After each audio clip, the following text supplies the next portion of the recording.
Hello friend, welcome to my channel. আজ আমি তোমাদের সাথে শেয়ার করব পাঁচনের রেসিপি। তার জন্য আমি এখানে নিয়েছি বহু ধরনের সবজি। প্রথমে আমি এখানে নিয়েছি এঁচড়, এরপর নিয়েছি গাজর, টমেটো ও কুমড়ো, তারপর নিয়েছি পেঁপে, আলু ও রাঙা আলু, তারপর নিয়েছি কলার থোর ও সিম ও পটল, তারপর নিয়েছি লাফা ও কাঁচা কলা। পর আমি এখানে ব্যবহার করেছি ডাঁটা। এখানে নিয়েছি সজনের ডাঁটা, কাটোয়ার ডাঁটা ও পুঁই শাকের ডাঁটা ও কুমড়োর ডাঁটা। নিয়েছি আম, ভেন্ডি, মূলো, কোয়াশ। এরপর নিয়েছি ছোলার ডাল, কাঁচা ছোলা, শিমের বীজ, কিন্তু সব কিছু কালকে রাতে ভিজিয়ে রেখেছিলাম, মটর ডাল। এরপর আমি একটি কড়াইয়ে দেব বাদাম। এখানে দিয়েছি কাঁচা বাদাম। বাদামগুলো আমি ভালো করে ভেজে নেব। অন্ততপক্ষে আমি 3 থেকে 4 মিনিট করে ভেজে নেব। বাদামটা আমার ভাজা হয়ে গেছে। এরপর আমি একটি জায়গায় ঢেলে নেব। তারপর আমি বাদামের খোসাগুলো ছাড়িয়ে নেব। তারপর আমি ওই কড়াইয়ে দিয়ে দেবো বিনের বীজ। আমি 2 ধরনের বিনের বীজ ব্যবহার করেছি। বিনগুলো আমি 3 থেকে 4 মিনিট ভালো করে ভেজে নেব। বিনগুলো ভাজা হয়ে গেলে তারপর একটি পাত্রে ঢেলে নেব। এরপর আমি এগুলো শিলনোড়ায় নিয়ে হালকা হালকা করে পেস্ট করব।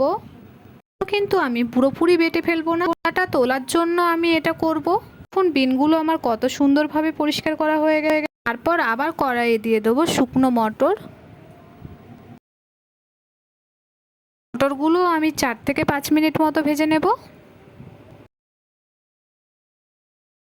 মটরগুলো আমার প্রায় ভাজা হয়ে গেছে। তারপর আমি একটি পাত্রে ঢেলে নেব।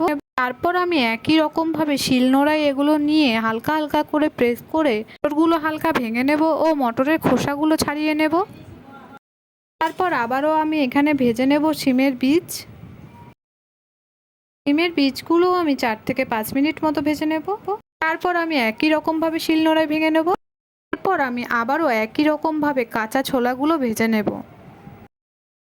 আমি 4 থেকে 5 মিনিট মতো করে ভেজে নেব। তারপর আমি একইভাবে শিলনোড়ায় ভেঙে নেব। তারপর আমি ওই কড়াই দিয়ে দেবো গোটা জিরে। গোটা জিরেগুলো আমি ভেজে নেব, কিন্তু এটা ভাজার সময় বারবার নাড়বেন, না হলে পুড়ে যাবে। তারপর ঠিক একই রকমভাবে আমি এই গোটা জিরেগুলো বেটে নেব শিলনোড়ায়। আর এই গোটা জিরে কিন্তু আমি মিহি করে বেটে নেব।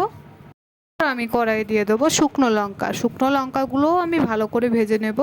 তারপর আমি একই প্রসেসে এই শুকনো লঙ্কাগুলোও বেটে নেব। তার আগে কিন্তু এই শুকনো লঙ্কার বোটাগুলো ছাড়িয়ে নেবে। তারপর এই শুকনো লঙ্কাগুলোও আমি বেশ মিহি করে বেটে নেব।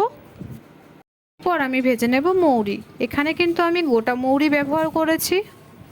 তারপর আমি ঠিক একইভাবে মৌরিগুলো বেটে নেব মিহি করে। আর এই পাঁচন রান্না করব কিন্তু আমি উনুনে করার কারণে এর স্বাদ আরও দ্বিগুণ হয়ে যায়। তারপর উনুনে দেব আমি একটি পাত্র। তারপর আমি ওর মধ্যে দিয়ে দেবো অল্প পরিমাণ মতো। তারপর আমি এর মধ্যে দেবো এঁচড় ও কলার থোর। তারপর আমি এর মধ্যে দিয়ে দেবো কেটে রাখা সিমগুলো। তারপর দেব পটল।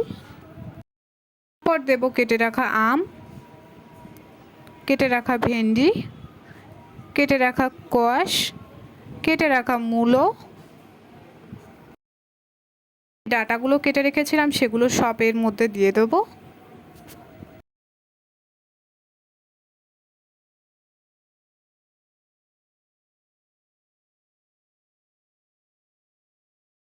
তারপর আমি এর মধ্যে দিয়ে দেবো কেটে রাখা কুমড়ো।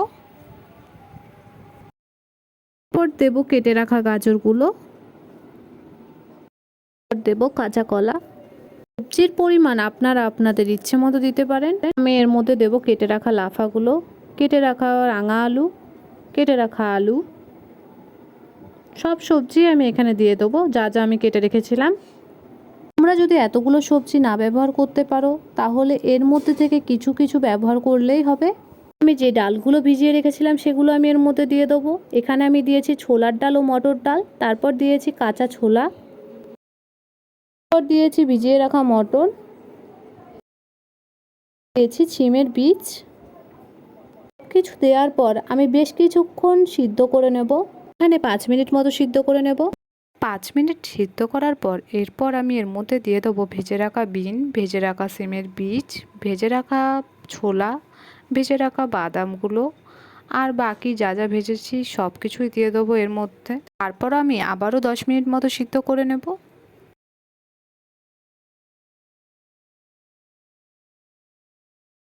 10 মিনিট মতো সিদ্ধ করার পর আমি এর মধ্যে দিয়ে দেবো কাঁচা লঙ্কা কুচি। এরপর এখানে দেব মেথি বাটা ও হলুদ বাটা। এখানে আমি কাঁচা হলুদ বেটে নিয়েছি অল্প। তারপর আমি এর মধ্যে দেব জিরে বাটা।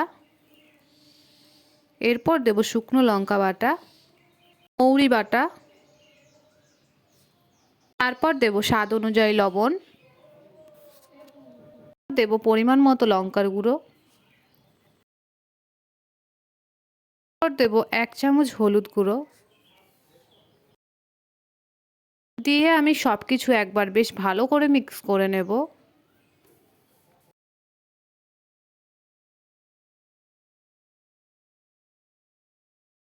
তারপর আমি এর মধ্যে দেব অল্প পরিমাণ জল,